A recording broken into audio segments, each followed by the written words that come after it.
মহান শহীদ দিবস ও আন্তর্জাতিক মাতৃভাষা দিবসে ভাষা শহীদদের প্রতি শ্রদ্ধা জানাতে কেন্দ্রীয় শহীদ মিনারে দলমত নির্বিশেষে শ্রদ্ধা জানাচ্ছেন সবাই। শুক্রবার সকাল থেকে শহীদ মিনারে বেলা বাড়ার সঙ্গে সঙ্গে বাড়ছে মানুষের ঢলও। সব মত পথ যেন মিশে যাচ্ছে কেন্দ্রীয় শহীদ মিনারে এসে। সরকারি বেসরকারি বিভিন্ন সংস্থা, স্কুল, কলেজ, বিশ্ববিদ্যালয়, রাজনৈতিক, সামাজিক, সাংস্কৃতিক সংগঠন থেকে শুরু করে ব্যক্তি পর্যায়ে সব স্তরের, সব বয়সের মানুষ শহীদ মিনারে ভাষা শহীদদের শ্রদ্ধা জানাতে আসছেন। বাংলাদেশে বিভিন্ন সময় বিভিন্ন স্বৈরাচারী দল এবং ফ্যাসিস্টরা মাথা কেড়ে বসে এবং এই দেশের ছাত্র জনতাকে রাজপথে নেমে জীবন দিয়ে দেশকে স্বাধীন করতে হয়। তো এই 24-এর এই স্বাধীনতা এবং 24-এর এই জুলাই বিপ্লবের যে রক্তক্ষয়ী আমাদের একটা যুদ্ধের মাধ্যমে স্বাধীনতা পেয়েছি, এটাই যেন বাংলাদেশের ছাত্র জনতার শেষ রক্ত দেওয়া হয়।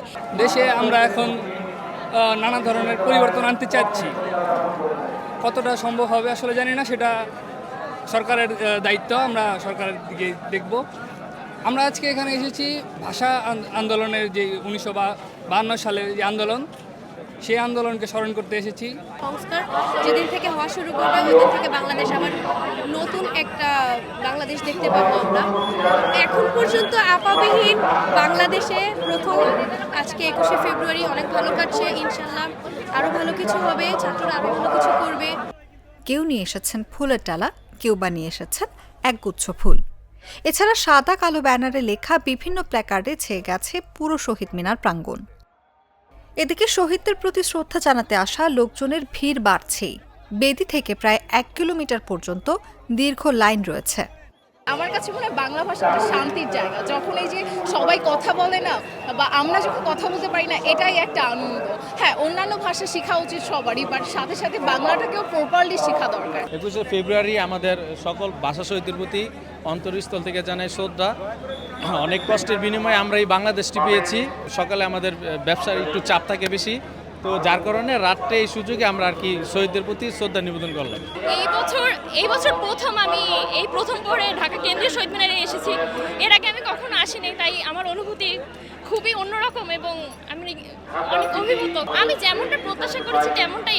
এটা তো আমাদের দেশের মাতৃভাষা দিবস না, আন্তর্জাতিক মাতৃভাষা দিবস। এই দেশের এই দিনটির তাৎপর্য অনেক বেশি আমাদের কাছে, আমাদের বাঙালিদের কাছে।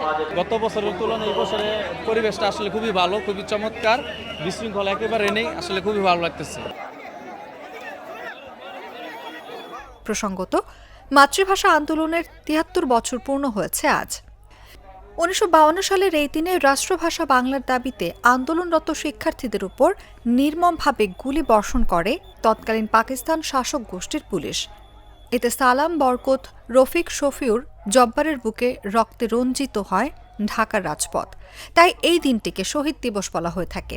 অন্যদিকে জাতিসংঘের সিদ্ধান্ত অনুযায়ী প্রতি বছর 21শে ফেব্রুয়ারিকে সারা বিশ্বে আন্তর্জাতিক মাতৃভাষা দিবস হিসেবে পালন করা হয়।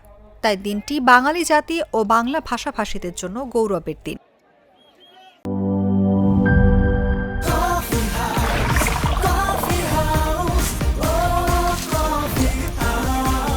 কফি হাউস, প্রতি চুমুকে আড্ডা জমে।